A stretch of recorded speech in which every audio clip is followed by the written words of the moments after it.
I want to thank you all for being here. I know that the emergency medical service responders outnumber the civilians, but let me tell you, we are really grateful to each of you for coming here tonight, both to be the presenter and for those of you who are here to learn about a day in the life of one of these folks. I want to thank Adele Christensen for being the major organizer of this event. She's put in a lot of time and effort over the last months to help make this happen. We want to thank everyone here, but the Southampton Volunteer Ambulance Corps, which is represented by several of you, but the chief is Donna Kremborg, so let's say hello to Donna and thank you, Donna. And the Southampton Village Ambulance Corps, Volunteer Ambulance Corps, again, with many of you present, is represented by Second Assistant Chief Chris Epley.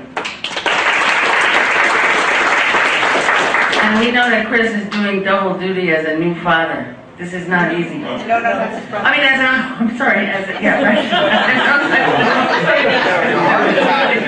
We're not aware of that. There's babies. There are a lot of babies, and I think he may be a babysitter. Okay. The wonderful thing is that we will go through tonight's presentation. We're also taking a videotape, so this videotape will end up being seen by lots of people who tune into channel 22, and it will be in the library's collection in a few weeks. So we will have a much larger audience for this over the months and perhaps years to come. So I want to thank you all again, and we're going to turn this over to Adele Christensen. Please welcome Adele. Thank you, everybody. And whoops, I don't know what that buzzing is. Penny, do we know? No, we never had this here until you guys showed up. Press your phones in. Well, thanks for joining us today. Today we're going to take you inside the day of an EMS responder, and a lot of us are here, so you'll have plenty of people to talk to. And you get to meet your neighbors who stand the high watch for our community. And we're men and women from all walks of life. And we train ourselves in preparing to answer your needs, whether it's a trauma or a medical emergency. And I have to say that this is the first presentation I've ever made where the fire ate my homework. Every time we went to practice together, there was either a major structure fire, as 2 Saturdays ago when the building next door to the Parish Art Museum burned, or we had another presentation practice and, what was it, Katie, 4 back-to-back emergencies, which rarely happens, so it's got my attention there. So on behalf of the Southampton Town and Village Volunteer Ambulance Corps, we want to thank the Rogers Memorial Library for this opportunity to share our passion and our stories. The public library and EMS are my 2 favorite democratic institutions. One gives us free knowledge and the other gives us free access to care when we need it the most. So today we're presenting 2 home teams. We're presenting the 2 local volunteer ambulance corps. One is the Southampton Volunteer Ambulance, and we cover the town. And the other is the Southampton Village Volunteer Ambulance, and we cover the village. So the Southampton Volunteer Ambulance, which we call SVA, and the Southampton Village Volunteer Ambulance Corps are part of an interconnecting East End Emergency Services network. And the Southampton Volunteer Ambulance has the 2nd largest coverage area on Long Island. It's 49 square miles, and it ranges from Peconic Road on the west to Scuttle Hole Road on the east, and from Deerfield Noyak Road on the north to County Road 39 on the south, and that's where we intersect with the village. The SBA district is comprised of highway, business, rural year-round, and seasonal residences. We cover 4 18-hole golf courses, and 1 university, 4 marinas, and 2 fire districts. The Southampton Volunteer Ambulance maintains 2 advanced life support, or ALS ambulances, and these rigs are crewed by 40 active volunteers, and you see many of them around the room tonight, and a first responder, or 80 vehicle, which is staffed by a paid ALS, or advanced life support provider. So we respond to emergencies, we call it running calls, 24 hours a day, 7 days a week, 365 days a year. And we run calls in rain or shine or in snowstorms, hurricanes, although my chief would want you to know that at a certain wind pitch we will not run the rig out.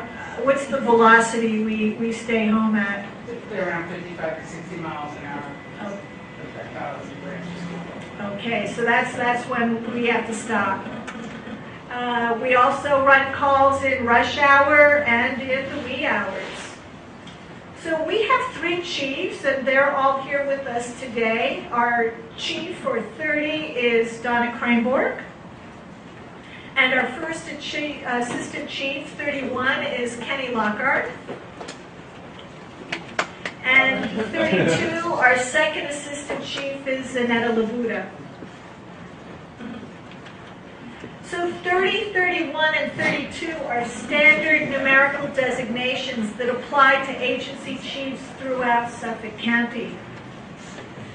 Now, the Southampton Village Volunteer Ambulance has a 7 square mile coverage area, which is this incorporated village of Southampton. SVVA has a first responder or 80 vehicle staffed by a paid ALS provider 24/7, and it runs 3 ambulances crewed by 60 volunteers.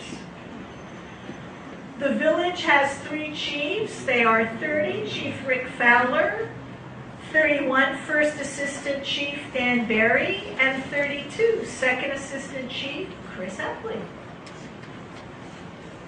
Because their coverage extends to our crowded ocean beaches, SVVA trains closely with the Southampton Fire Department for water emergency. SVVA is equipped with a Polaris vehicle for easy beach and off-road access. I've been glad to see that Polaris when we've needed help getting a body surfer with a dislocated shoulder off the beach, or a heart patient off the 18th hole, or a fallen jogger out of the woods. SVA and SVVA run about 750 calls each per year. We stand by at major community events like the Southampton Polar Bear Plunge to support human resources of the Hamptons and ensure the safety of all participants. And I believe last weekend the village did a standby for the Special Olympics. Our call volume intensifies in the summer as our population quadruples. So in the summer we see a lot more motor vehicle accidents, a lot more DWIs, and a lot more beach injury. Except for our paid ALS providers, we're all volunteers. So we're students and grandparents and young couples starting families, and we're empty nesters. And we're workers and business owners. We love our families and we love our community.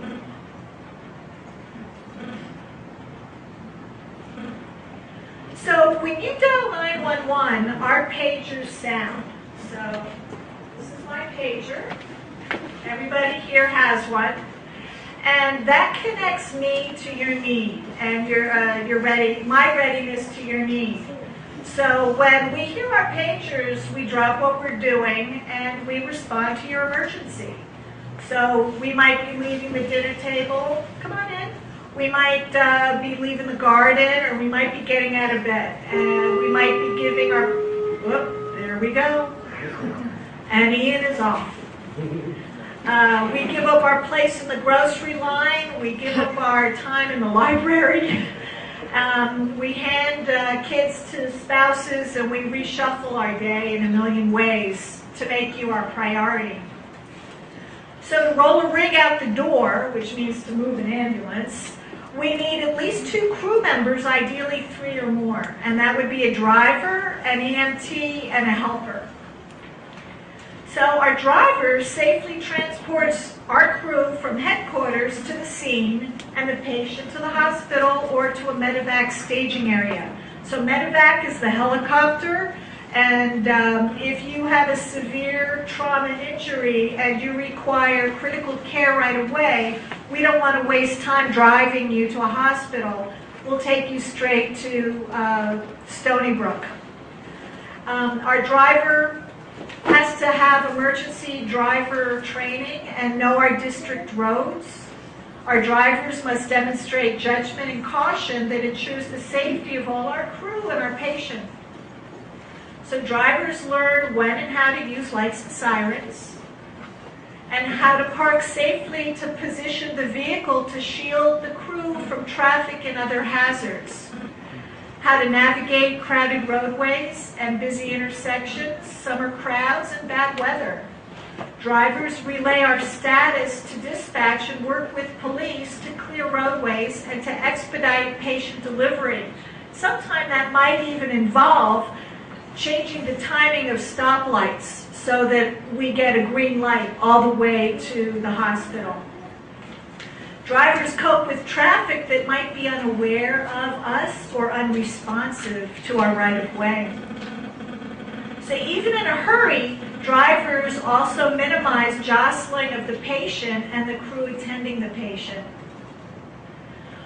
Our emergency medical technicians, or EMTs, provide patient care. And EMTs can be trained in basic life support, or BLS, or advanced life support, ALS. EMTBs, or basics, are tested and certified in many medical and trauma protocols. EMT original training includes 180 hours of classroom skills and clinical training. EMTs have to pass New York State written and skills exams. And once we complete 10 to 15 supervised cases of patient care, we're allowed to tech. And once we start teching, we have to go back to school because we have to complete 72 hours of continuing medical education to test and recertify every 3 years. So everyone in the crew is trained in CPR, and we all recertify annually. And is Joe Curley still here? He is. So Joe, as a matter of fact, always wants to talk about CPR. What you see up, what you see up there is the hands-only CPR training we've done at the high school for the past few years.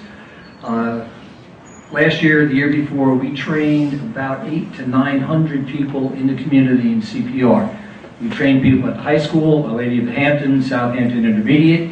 In our community program, we did about a dozen people every month. In fact, I have to scoot soon because we have a class tonight at the firehouse. So if you are interested in learning CPR, just go to our website, www.villagecpr.org, and the form is right there. You fill it out, get shot to us, we get back to you, and you're in a class. It costs $35, which is about $50 cheaper than anybody on Long Island. Thanks, Joe. And I think there's more information at one of the information tables if you want to check it out.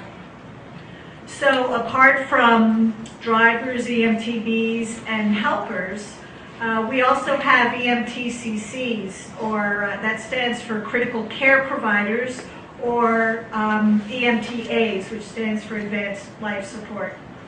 And these folks are trained in more advanced skills, such as intravenous therapy and administration of certain emergency medications.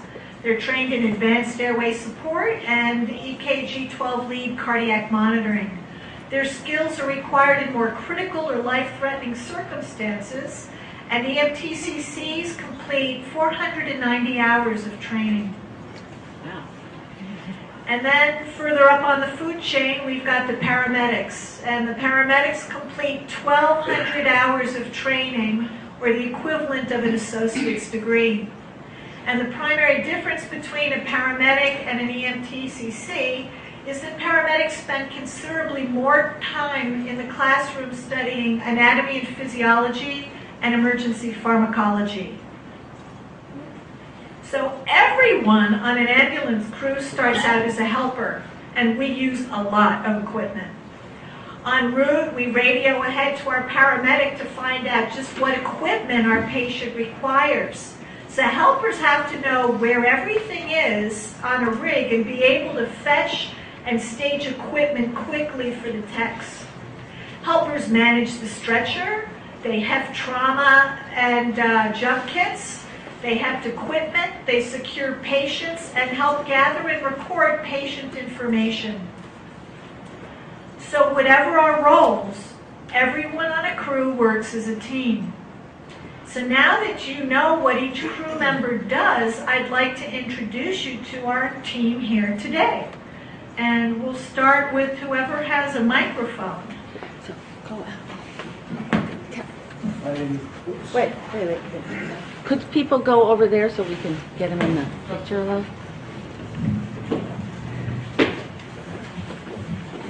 I'll take a pass.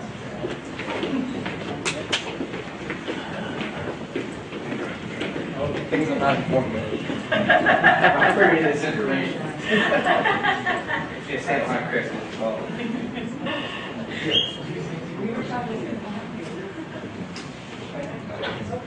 My name is Joe Early, Southampton Village Volunteer Ambulance, 71873. I've run about 2,500 calls. I've been a member for 13 years.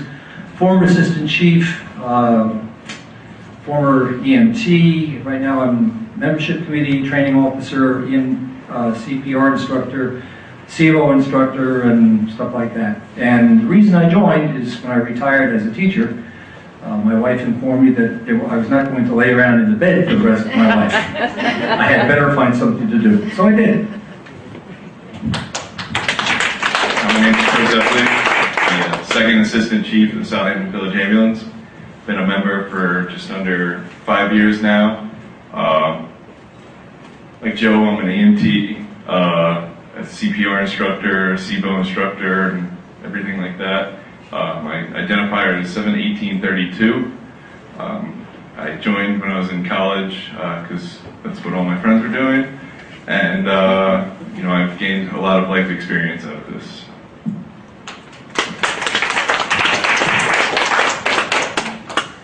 Hi, my name is Natalie Buda, 71432. I'm a second assistant chief at Southampton Volunteer Ambulance. I'm also a paramedic and a CPR instructor, and I love what I do.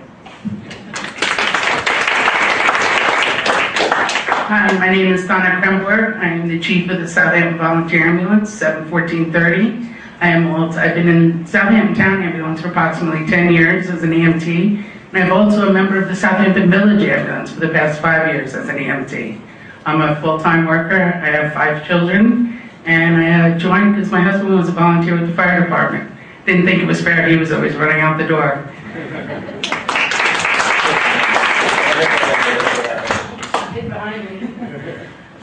My name's Amanda.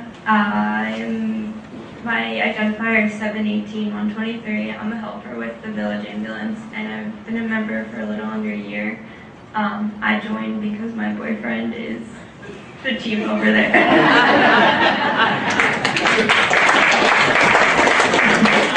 I don't need a microphone because I talk really loud and this can probably talk to everybody.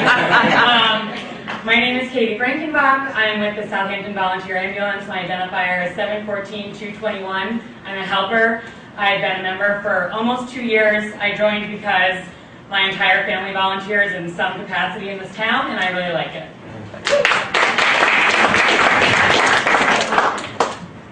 Hi, Teresa Hunter, 714-130. I'm a driver Driver of the Year for 2 years in a row, and this year, or last year, 2014, I'm Core Person of the Year. I'm a grandmother, a mother, and I just enjoy what I do.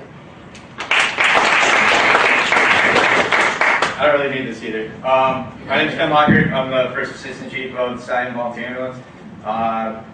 Full-time student. That's pretty much it. A student in front ambulance calls, it's my life. So, yeah. My name is Campbell. I run the village of Southampton. I'm an EMT. I've been there for about 17 years. I've been there for about 17 years. And I'm an EMT. I was a past assistant chief and I was a charger, and I just enjoy EMS very much.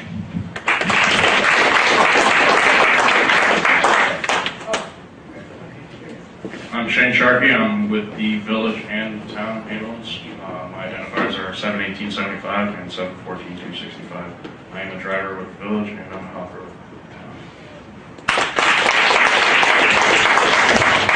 town. My name is David. I'm a volunteer with the Southampton Village Volunteer Ambulance. I've been with the Corps for over 11 years.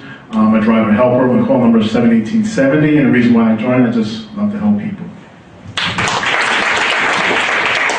Hi, I'm Tom Ningers. I've been with the Southampton Volunteer Ambulance Corps for about a year and some months. First and foremost, a helper, but I also trained and became a driver. Joined because I was with the Scouts, the Boy Scouts here in the village, for 21 years. And when my boys finally aged out of it, I told the troop that I would continue in some capacity with community service.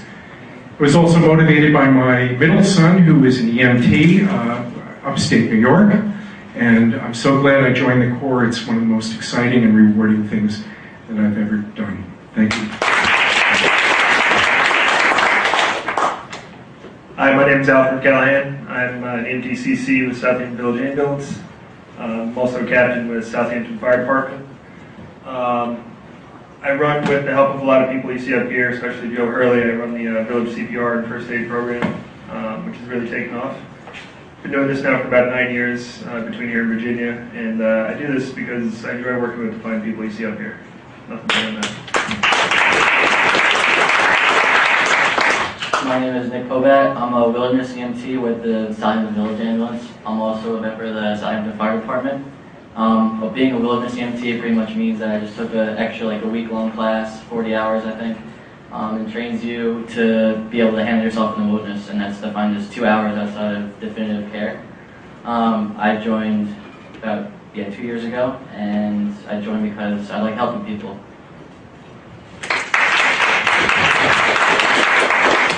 Hi, I'm Jeanette Downs. I'm a helper. I've been with the Corps for 2 months. I've run a whopping 4 calls. I'm new to Southampton, and I thought, what better way to become a part of a community than to join the ambulance service?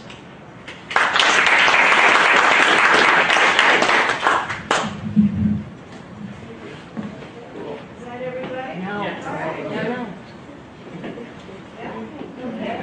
Thanks, guys. Go back to my standing pose.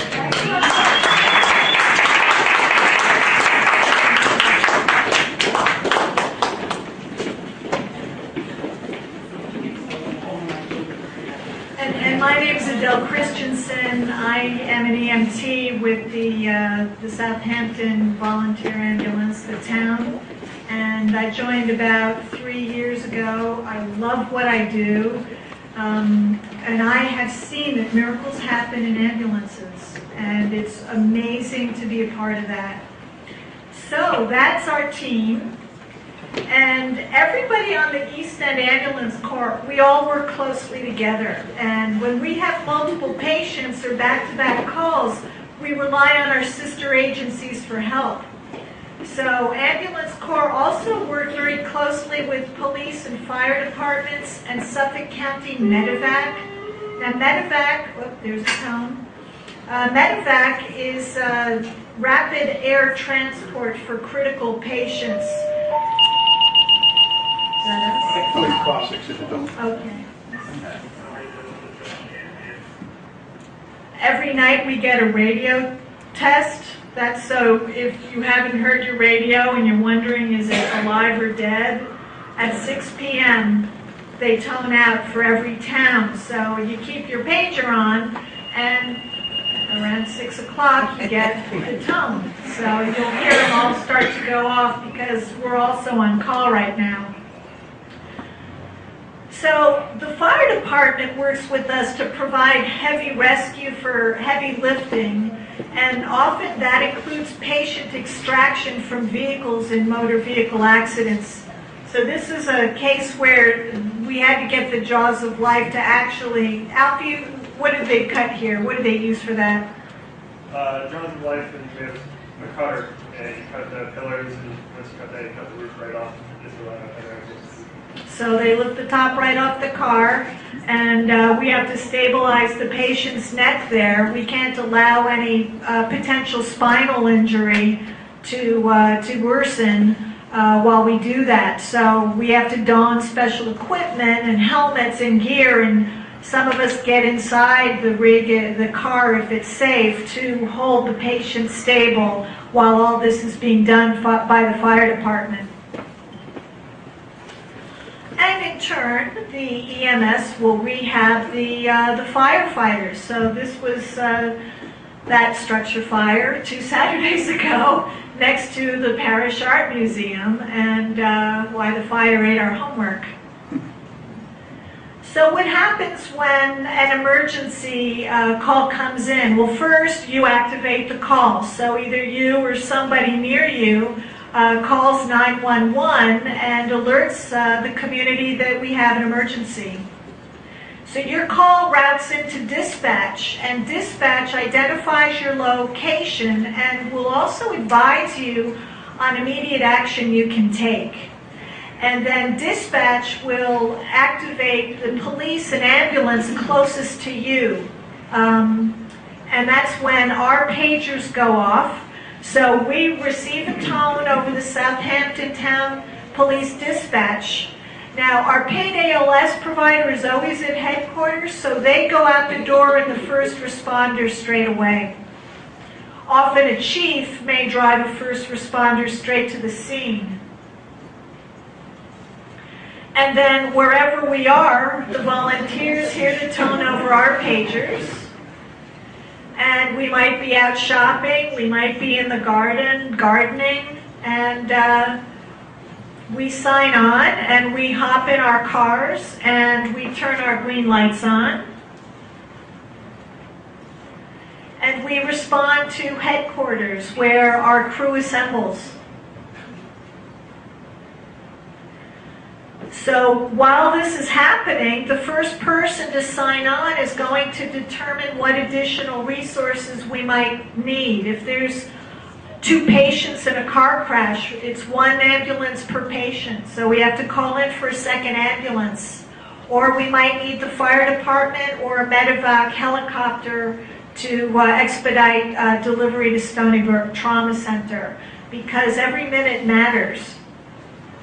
So when we arrive on scene, our first priority is to assure scene safety for ourselves, our crew, and our patients. We size up the scene and we identify the number of patients and decide if we need more resources. And then we get a general impression of the patient's condition and we make our transport decision.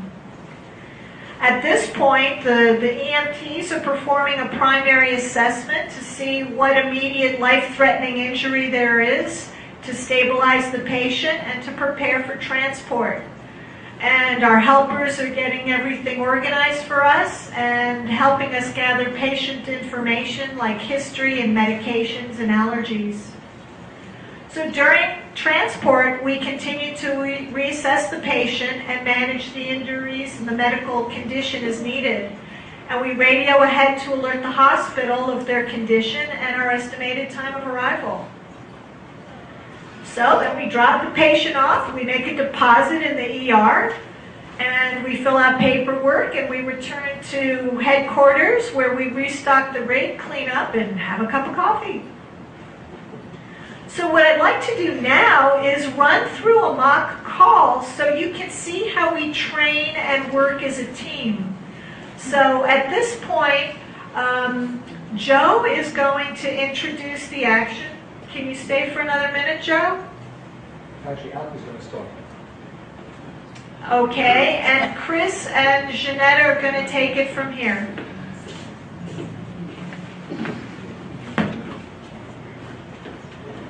Hi, everybody.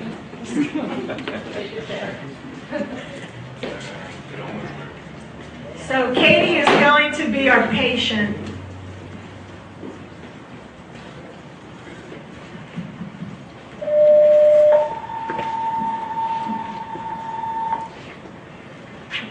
Southampton Village Dispatch on the air for the SCBA with a signal 16, adult male head injury, Fort Delta 2, at the Southampton High School baseball field off Leland Lane near the intermediate school. Repeating for the SCBA, signal 16, adult female head injury, Fort Delta 2, at the Southampton High School baseball field off Leland Lane near the intermediate school. Time now is 18:05, Southampton Village Dispatch, operator 125. Okay. 7:14:32 on those two to the scene. 32 is around 18:05. Dispatch, 7:18:32 is around the scene. 18:32, 18:05. 7:14:99 en route to the scene, en route to the barn. Right now, route to the barn, 18:05. Dispatch 1873 en route to headquarters. 18:05. 7:18:55 on route to the headquarters, the barn. At 18:05. Dispatch, 7:18:32, cruise speed confirmed. 32, crew confirmed, 18:06.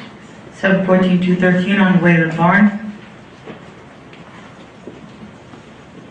Okay, so now our crew is assembled and we alert dispatch that SVVA has a full crew. Okay, what you've seen so far, we didn't play the tones as loudly as we were going to because we didn't want to shock anybody. It is startling. It's designed to be startling. Every agency has its own tone. They play it loud, and it's to get your attention, or if you're old like me and sleeping, napping in the living room, to wake you up. And the reason for that is you have to make a quick decision. You have to decide within a minute what kind of a call it is. How long does that call usually take? Do I have any commitments in that time period, which means I can't go? Can I stop what I'm doing now safely? Do I feel comfortable with whatever this call is? Do they need extra help? Do they need extra skills? These are all whipping through your head within a minute because you have to sign on within a minute.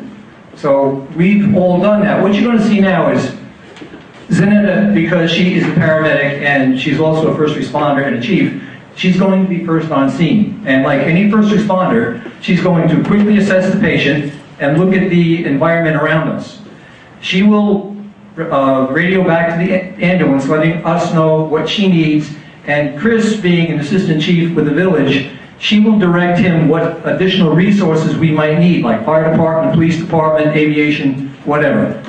And she will then run the call. She's going to tell you, she's going to tell us what to do. And at the same time, she'll be telling you why she's doing what we're doing. First, I would come to the scene, and I would make sure that the scene is safe, that I can approach the patient. There is no hazardous to us or to my other members. Then I would assess the scene to make sure there is no weapons, there is nothing chemical or anything why the patient got injured. Because sometimes we get a call and the dispatcher will get one thing, but sometimes you come to the scene, there's something totally different. Then as soon as the person, whoever is the first person comes in, have to make sure to tell what's happening.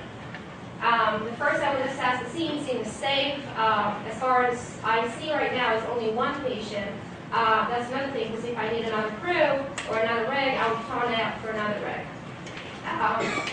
At this point, I would come up to my patient, I would introduce myself. Hi, my name is Zanetta Buda from Central Ambulance 714 paramedic, and your name is? I'm Katie. Hi, Katie. What happened today? I got hit in the head with a baseball bat. Okay. And I blacked out, but now I'm awake. Okay. As far as she seems like she had a pretty traumatic head injury. It seems like it's bleeding pretty grossly at this point. I'm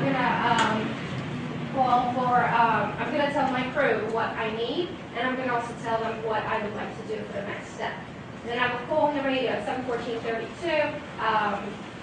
It's 71432. I need a medevac for this patient, and I need my crew to bring a backboard. I need them to bring the collar and the trauma bag. Can you hold the hat for me?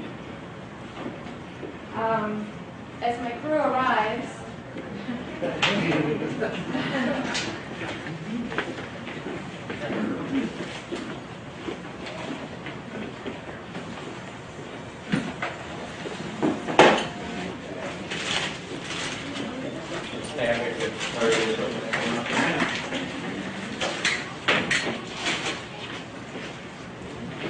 a paramedic, I'm going to find out who's my EMT at this point, and I'm going to ask them for help to get all the dressing and assessment on the patient. I'm going to take care of the wound first. If I can have my other helper to assess for neck color. Sorry, yes, it's on the left side.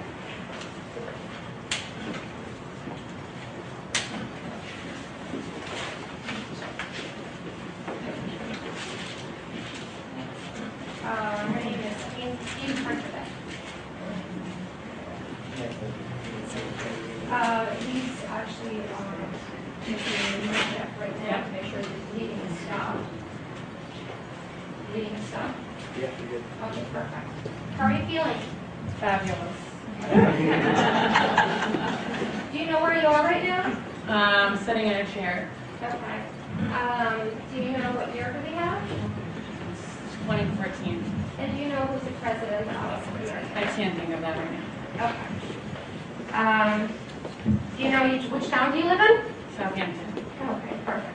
She answered most of my questions that I asked, but that's most of the 3 questions that are very important if the person lost their consciousness or they're not aware of what's happening. Can you take the vitals for me? While he's assessing the vitals, we want to make sure the vitals that the patient is stable enough for us to transport either to Southampton Hospital or we're going to use the aviation at this point. But everything can change en route. The patient has to be stable enough to get them transported through medevac.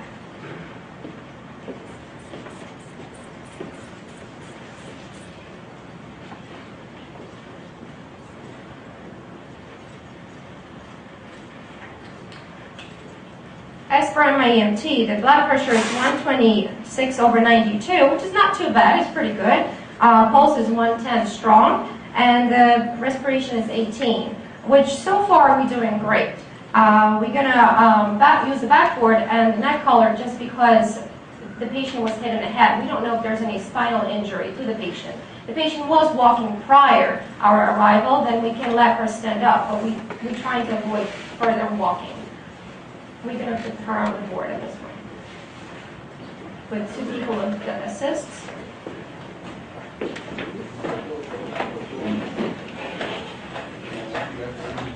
Okay.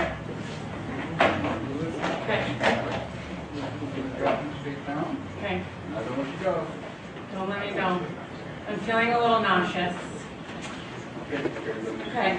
Throw it out.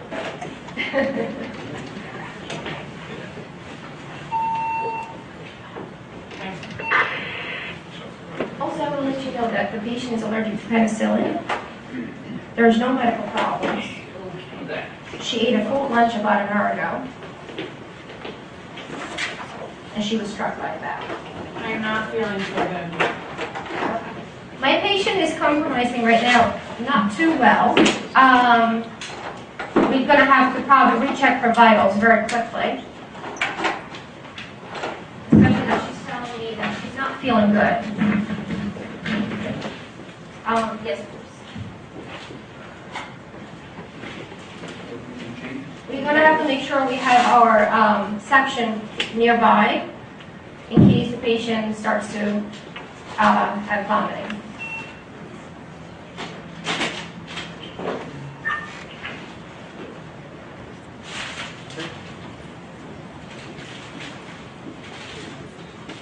As you see, it's pretty a lot of belts and a lot of ways to play with.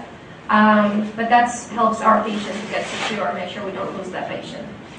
The vitals at this point are really changed for about 5 minutes, which can happen, especially with the head injury. The blood pressure at this point is 216/110. The pulse is 56. Respiration is 28. I definitely need the medevac, and hopefully we're close to landing. They close to landing. My patient is coming actually unconscious at this point and is throwing up. Can we make sure we can put the board to the side so we can clear the airway?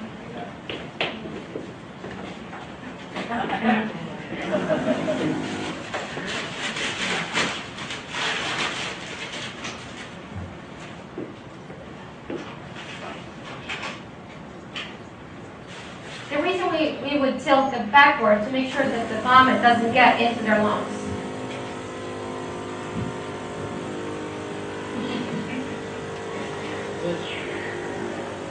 And this wonderful device suction everything.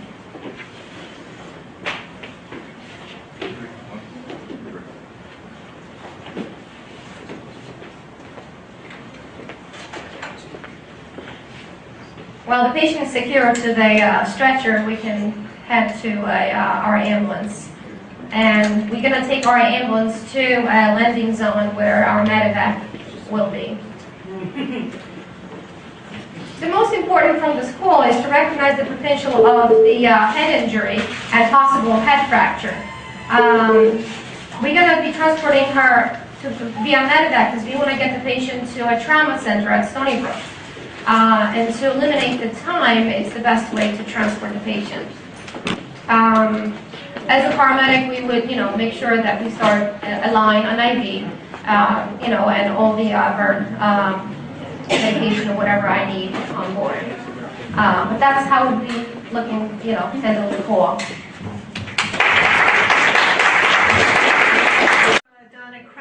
Up, and she's going to talk to you a little bit about how you can help us help you. Hello again. Here's how you can help us. Flashing green or blue lights in your rearview mirror, that's indicative. That's a volunteer trying to get to a call, whether it be fire or ambulance. Please safely pull over to the right, yield, and come to a stop until that vehicle clearly goes past you. And that's in any direction. Even if you see in the oncoming lane, we're much safer if they can just pull over and stop. Numerous times we've had cars just try to race you beat it to the light. It's just unsafe, and it takes us longer to get to where we need to go. Periodically scan your rear view and side mirrors to make yourself aware, especially in the summer with the increased traffic. Don't hesitate to call 911 when you see an emergency. Oftentimes people think someone else had already did it. Call. They will either tell you yes, we've received that call, or they'll take your information. I'll help with this computer. Sorry.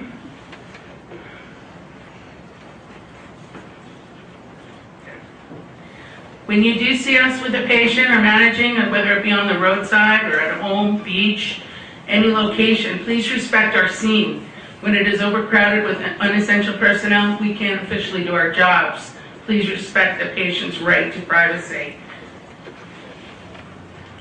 When calling 911, know your name, your location, and the cross street, and also where you are. A lot of times when people call 911, they might give their home address, but it's actually where the location of the emergency is. Have the name and your street number easily identified. If the location is hard to find, send somebody out to the roadside to guide us in, waiting for the EMS personnel. Help us to reach you. A few things you can do is make sure your driveway is clear of low branches, bushes. The rigs are pretty big, so the car might be able to get in and out where our ambulances would have difficulty. Make sure driveway, doorways, and holes have clear access. Clutter around stoops and doorways as well can hinder our efforts, as you saw with the stretcher. Picture that stretcher trying to maneuver through your home in their living room. In the winter time, when we had plenty of it this past winter, if possible, keep the the driveway and the walkways cleared of snow. It just impedes our process to get to the house. Minutes matter. Unlock the door Make sure the porch lights and inside lights are on. Pets are a big concern. They get very anxiety with strangers approaching. Try to put them in a separate area and prevent them from, getting agitated and possibly running away. When we arrive, as you saw, we're getting information. It's very important to have on hand any pertinent medical history, including medications that you're currently on, any allergies. Have that readily available for EMS personnel. We have what's called the Vial of Life. It's a free kit that we're offering here tonight, and it's also available at the Southampton Hospital in the lobby. It's a vial, and it has all the fill-in questions. Make sure that's up to date. It's very important. If you're elderly or have a chronically ill family member that has a healthcare proxy, maybe a DNR or a MOLTS form, keep those documents handy and ready available to hand to the EMS. Just make sure they're updated regularly. All right, now I'd like to open up the floor to any questions. Any of us will be happy to answer. But when it does come to ambulance stories, I do have to say one word. That is HIPAA. HIPAA stands for Health Insurance Portability and Accountability Act. This basically means what happens on the rig stays on the rig. We safeguard patient privacy, and we release no patient information. So whatever stories you may hear this evening are generalized examples. We open it up. Any questions, any comments, anything you'd like to hear from any one of our volunteers? Yeah, there were quite a few people on that, around. How many are there usually? That many? In order, the bare minimum to run a call, you would need, as a delegate, we need a driver, an EMT, and a helper. Once we get on scene, one of the jobs of the chiefs is if you find that you do have an excess, it's better to have more at first. You can always break out in case of a second alarm, but it's better to have more on hand. This patient was pretty much isolated where it was one, but you may find that a second patient, in a motor vehicle accident happens frequently, where the driver was just called in, now the patient in another vehicle. So that you already have crew members on scene. So bare minimum is 3, or bare minimum would be an EMT and a driver, but ideally is 3. So, but it's always best to have more at first, and you can always break away. Sometimes people wonder what should constitute an emergency that's big enough to call an ambulance. Like if you think you could make it to the hospital, even if you think you're very sick, should you still call the ambulance anyway, or just try to make it there because you might get there sooner? Yeah, I'm going to give that to my first assistant, just from this point of view. In situations where you're questioning whether or not to call the ambulance, just call the ambulance. Because it's better to have professional medical care coming to you rather than start going to the hospital and realize that you're not going to make it and you're halfway there and you don't know where you are anymore. Or even worse, you're driving and something happens and you get sick, you get distracted, and then you end up hurting somebody else on the road. So it's better to just call an ambulance. And on a note to that, I forgot to mention, not only after we've taken your loved one or family member in the ambulance, one of my biggest questions is, the family member wants to follow behind. We always suggest that you go ahead. We still have to get a set of vitals and everything. We may be still at your residence. You go ahead, you drive safely. What we have to prevent is the riding behind the ambulance. That limits us. We can't go lights and sirens if we have a family member that's directly behind us, because the cars yielding to the ambulance will come back in and then put you at potential harm. Wow. So it's asked almost on every call, can I follow right behind you? We just can't do it, just for your safety and for your safety of the patient. Go ahead. Do most insurances cover the 911 call transportation? Well, our both agencies there is no charge. We're all a volunteer. So there's no bill to you.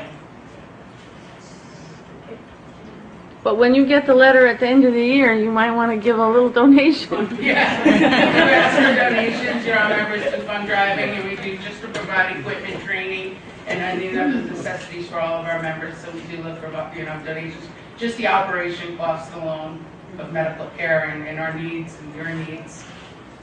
So yes. What are the most common types of calls that you run? Well, typically, this past winter, numerous calls on ice, elderly, sick, diabetic calls, and MVAs in the summer, hands down. Just because of the population and the growth, and the roads are so heavily traveled, our MVAs go up. And it does get a little high in the winter too with the bad weather come, first snowstorm of the year usually is pretty heavy. Holiday weekends, so I would say MVAs involved would be the top of the list. Do family members accompany the ambulance inside ever, or no? Is that something you don't let people do? We do allow in certain situations a family member, but they'll be requested to ride in the front with the driver and the passenger side seatbelted in. We do run into the situation when we will need a translator. If that's pertinent to the person's care, we will ask that family member that can translate for us to be seatbelted in the back, but normally it's in the front, in the passenger seat. Yes? How do you make the decision as to which hospital to go to? Well, our proximity, both of our districts, our main hospital is, the definitive care would be Southampton Hospital, unless there's certain protocols that we meet for trauma. As Zanetta would say, we would fly to the medevac to Stony Brook, and then if the patient is not stable enough to fly, we would then ground transport to Brookhaven Hospital. But I'd say 95% of our calls will be going to Southampton Hospital. Another question here. In Chris, terms you of want to come up and join me? in terms of the Why don't you guys stand behind the lectern so I can hear you? Oh, sorry. Yeah, that's I okay. usually, my kids always say I'm very loud, so I in terms of the ambulances, what's the average age of life expectancy, or can you update them as the technology changes?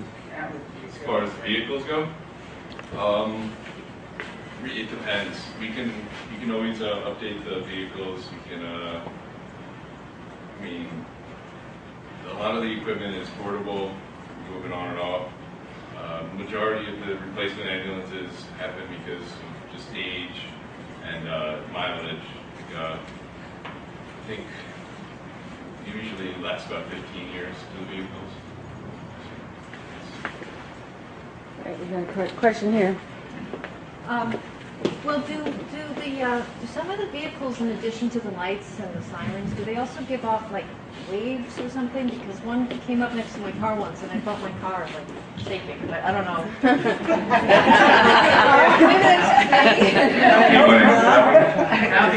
You want to answer that one? Newer vehicles, sirens, because they found that sirens are less effective at certain speeds in certain areas. They've come out with this device called a rumbler. It's basically the equivalent of a subwoofer for your sound system at home, a speaker. Okay. It's a subwoofer underneath. Yeah, and it takes that siren and basically sends it out as a subwoofer and a bass underneath the vehicle, and you actually end up feeling it before you hear it. It's not very common right now, but around this area, you will see it and hear it, feel it. So where does your funding come from? You have to get funding somewhere. Yeah, both of our departments, we operate on donations, and we also operate with municipal tax money, or property tax.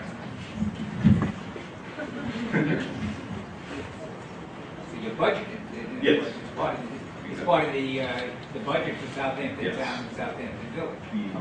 The village is actually a department of the village, and the town is an incorporated agency that is contracted to the town center.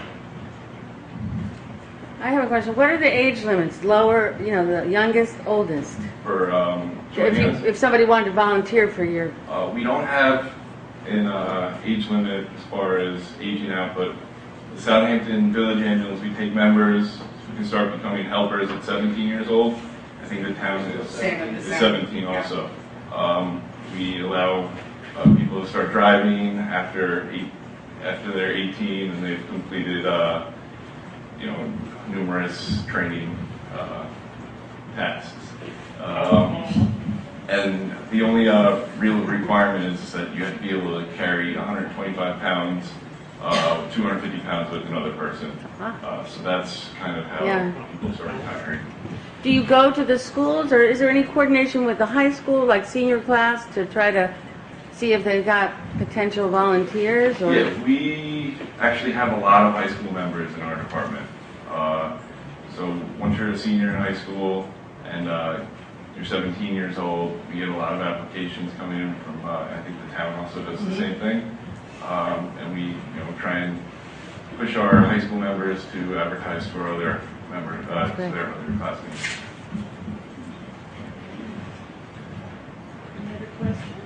Any questions? How many calls does the average person do a year? Average member? Well, for you, Chief, how many calls did you do last year? I think 170. Wow. I think our top 10 responders respond to over 110, I think, calls per year. And then there's a lot of people that respond up in those areas too, outside of the top 10. Absolutely, with the town, you'll find that. And you'll find times it changed. Like when I first became a member, I was responding between 250 to 300 calls. As my children got older, I found I wasn't available as much, and hence why I'd be able to help out the ambulance in other ways, not necessarily be on as many calls. But you'll see that with a lot of your membership. That's why we welcome, the high school students to come in. They go into their EMT class, and they're running calls, nonstop. The numbers are just fantastic. And it helps benefit some of our older members that just can't have that time commitment as much as they used to. So it varies. And on top of the calls, how many hours a week do you do training? I think we're pretty similar on that, where we have monthly drills and we have a general monthly meeting, anywhere from 2 to 3 hours per each, so it's at least 6 hours, 6 to 10 hours per month that we do. In addition to students that are in the EMT class, I think an EMT class is now 170 hours to become New York State certified EMT. That's in addition to all of the requirements on the ambulance for the class. Recertified, during a continuing education program, it's about 72 hours of class time, in addition to keeping up being an EMT. And then when you go into seeing EMTCCs and paramedics, they, they're up in the several hundreds of hours in the course of a year. In addition, we also keep our members, every member has to do a 12-hour-a-week duty crew, where they're in-house or, close by to respond to headquarters during a call.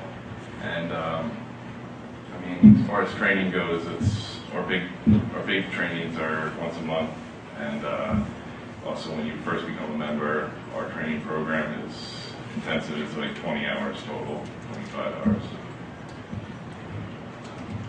It's both corps pretty much have the same, requirements and training. It's quite the commitment, but it's well worth it and very rewarding. So we're actually running to the end of our presentation here, and I just want to thank everybody who's participated on both corps. We do have applications on hand if anybody's interested in filling out an application. We've got some information tables that have the vials of life, and please feel free to speak to any crew member and visit the 2 ambulances we have out in the parking lot. And Donna's These are the vials of life I was speaking of. This is something you keep in your home. This is also called the Yellow Dot Program. It's very simple. Fill out the information. You keep it in your glove box. God forbid the day comes if you are in an MVA and you are by yourself. It's very helpful for our responders and the police to know to look for this. Give you some life-saving information that's very important. So we have both of these available for all of you today. Take a few for your neighbors and friends and spread the word about volunteering. And thank you all for your participation.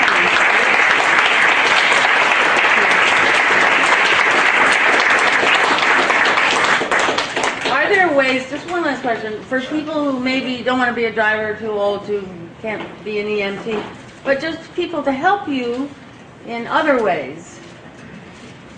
As far as coming in at like an office? Yeah, or anything. Are there things that other people can do besides work with patients or drive? Okay. Kenny, my first assistant, has that? Actually, that question came up not too long ago. and we are in process of trying to figure something out. There's a lot of technical stuff that goes into creating a position in an ambulance corps, especially a non-medical position. But we are working on trying to figure out a way to accommodate people like that. Okay. So as soon as we know, y'all know. Okay, thank you. Thank you so much, all of you.